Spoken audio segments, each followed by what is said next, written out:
देश भर में सरकारी कर्मचारियों की तरफ से हमेशा मांग आती रही कि जो एनपीएस स्कीम है उसमें सुधार किए जाए।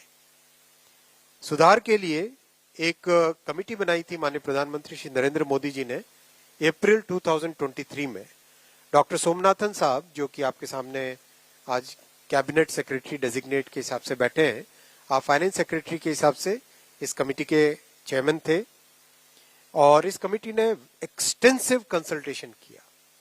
एक्सटेंसिव कंसल्टेशन 100 से ज्यादा एम्प्लॉयज यूनियंस एसोसिएशंस के साथ कमेटी ने डिस्कशंस किए। कई मीटिंग्स हुई, कई राज्यों के साथ, करीब करीब सारे ही राज्यों के साथ इस कमेटी ने इंटरेक्शन किया।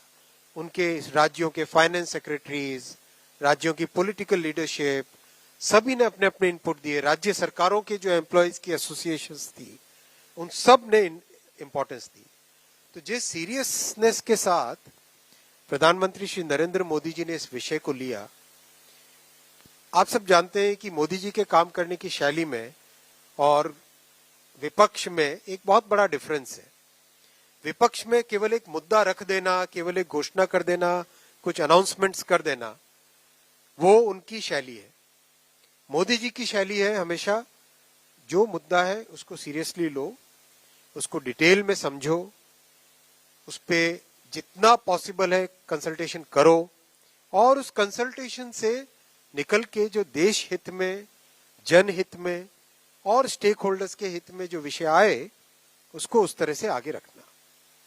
इसीलिए इस कंसल्टेशन के बाद में, और साथ ही साथ जो जॉइंट कंसल्टेटिव मैकेनिज्म है सेंट्रल गवर्नमेंट के एम्प्लॉयज का, JCM, उसके साथ मल्टीपल मीटिंग्स, फिर दुनिया के कई देशों में किस तरह की स्कीम्स हैं, किस तरह के सिस्टम्स है, वो भी देखा।